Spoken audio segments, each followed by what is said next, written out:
بسم اللہ الرحمن الرحیم۔ السلام علیکم، آپ دیکھ رہے ہیں الف نیوز اور میں ہوں آپ کے ساتھ ماجد علی۔ شامل کرتے ہیں پاکستان اور دنیا بھر سے online headlines. Iran کے خلاف کسی اقدام کا منہ توڑ جواب دیں گے ایرانی سپریم لیڈر آیت اللہ خامنہ ای نے امریکہ اور اسرائیل کو خبردار کرتے ہوئے کہا ہے کہ ایران خطے میں پراکسی وار نہیں چاہتا۔ یمنی حوثیوں کے حوالے سے ایران کا کوئی تعلق نہیں۔ اگر امریکہ نے اسے جواز بنا کر ایران کے خلاف کوئی اقدام اٹھایا تو اسے سنگین نتائج بھگتنا ہوں گے۔ ایرانی سپریم لیڈر آیت اللہ خامنہ کے سماجی رابطے کی ویب سائٹ ایکس پر جاری پیغام کے مطابق اگر امریکہ یا کسی اور نے ایران کے خلاف مذموم عزائم رکھے تو اسے سخت نتائج کا سامنا کرنا پڑے گا۔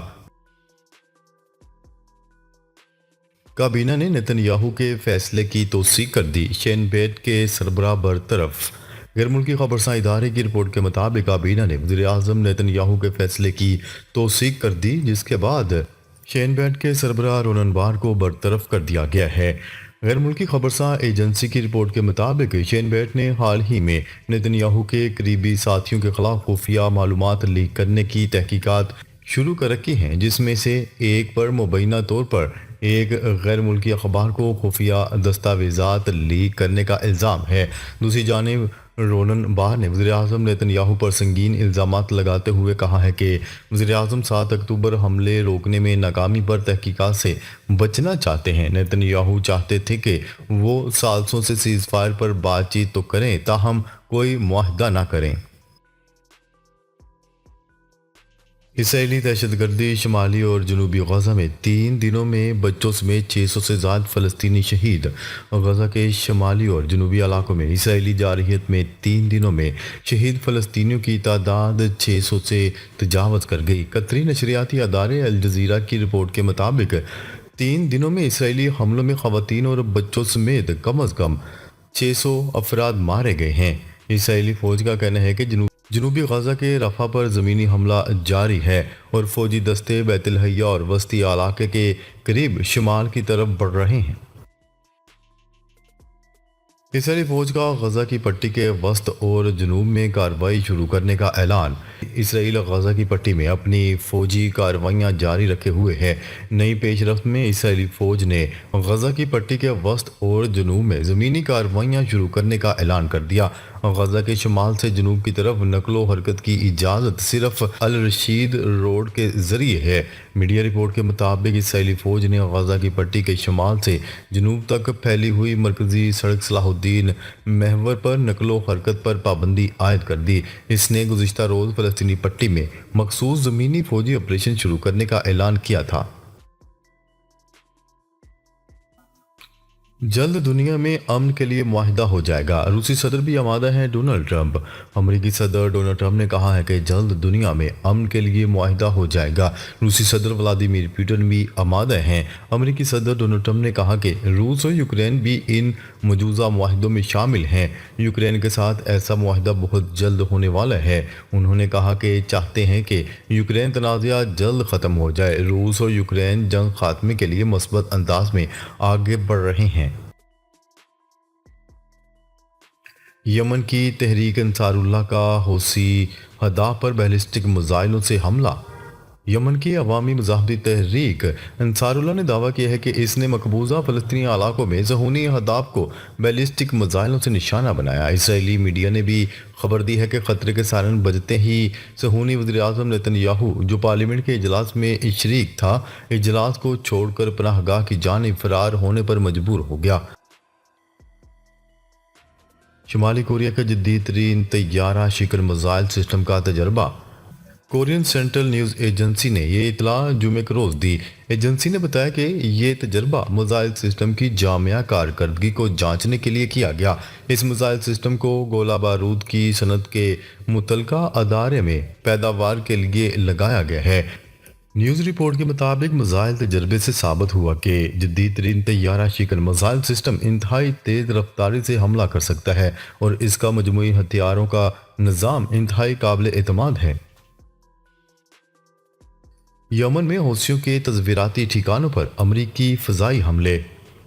نیوز رپورٹ کے مطابق جمعے کی صبح یمن کے صوبے الحدیدہ میں زوردار دھماکوں نے جنوبی حصے کو لرزا دیا۔ نمائندے نے بتایا کہ نیوز رپورٹ کے مطابق امریکی لڑاکا طیاروں نے الحدیدہ کے جنوب میں الفازا کے علاقے پر 6 فضائی حملے۔ یہ علاقہ التحیطہ ضلع میں واقع ہے اور بحیرہ احمر پر ایک تصویراتی ساحلی علاقہ شمار کیا جاتا ہے۔ سال 2014 میں حوثیوں کی جانب سے حکومت کا تختہ الٹے جانے سے قبل الفازا کا علاقہ یمنی بحریہ کے لیے فوجی زون تھا۔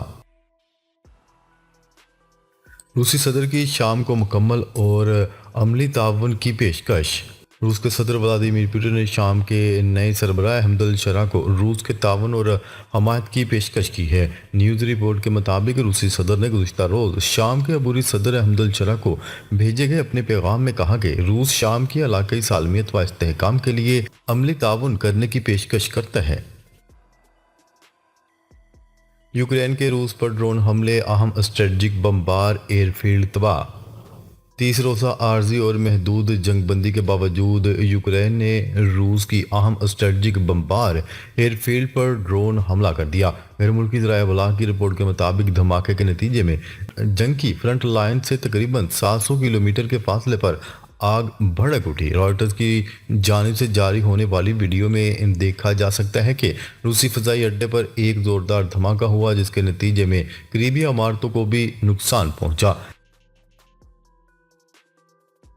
غزہ کی پٹی پر حملہ انسانیت کے لیے ایک چیلنج ہے۔ ترکیہ غزہ پر اسرائیلی فوج کی بربریت کا سلسلہ جاری ہے۔ ترکیہ کی جانب سے غزہ پر جاری اسرائیلی حملوں کی شدید مذمت اور بین الاقوامی کارروائی کی اپیل کی گئی۔ ترکیہ کی وزارت خارجہ کا کہنا ہے کہ اسرائیل کی جانب سے جنگ بندی کی خلاف ورزی اور غزہ کی پٹی پر حملہ انسانیت کے لیے ایک چیلنج ہے۔ بیان میں مزید کہا گیا کہ آج صبح غزہ میں اسرائیل کے حملوں میں سینکڑوں فلسطینیوں کے قتل عام سے ظاہر ہوتا ہے کہ اسرائیلی وزیر اعظم کی حکومت کی نسل کشی پالیسی ایک نئے مرحلے میں داخل ہو گئی ہے۔ اسرائیل میں نتن یاہو کے خلاف مظاہروں میں شدت آ گئی۔ اسرائیل میں نتن یاہو کے خلاف مظاہروں میں مزید شدت۔ اس دوران پولیس نے واٹر کینن کا بے دریغ استعمال کرتے ہوئے کئی افراد کو گرفتار کر لیا۔ بین الاقوامی خبرساں ادارے کی رپورٹ کے مطابق مسلسل تیسرے دن مظاہروں کا سلسلہ جاری ہے جن میں ہزاروں افراد نے شرکت کی۔ احتجاج شین بیٹ کے سربراہ رونن بار کی برطرفی اور غزہ پر دوبارہ حملے شروع کرنے کے فیصلے کے خلاف کیا جا رہا ہے۔ مودی سرکار کا کسانوں پر کریک ڈاؤن، پنجاب اور ہریانہ میں گرفتاریاں جاری۔ بھارتی ریاست پنجاب اور ہریانہ میں کسانوں کی گرفتاریوں کا سلسلہ جاری ہے مگر کسان اپنے مطالبات سے پیچھے ہٹنے کو تیار نہیں۔ حالیہ کارروائی میں پنجاب پولیس نے کسان رہنما جگجیت سنگھ دلیوال، سروان سنگھ اور دیگر کئی مظاہرین کو گرفتار کر لیا تھا۔ کسان رہنما چندی گڑھ میں حکومت سے مذاکرات کے بعد واپس جا رہے تھے جب موہالی کے مقام پر انہیں حراست میں لے لیا گیا۔ مکہ مکرمہ اور مدینہ منورہ میں 10,000 افراد اعتکاف پر بیٹھ گئے۔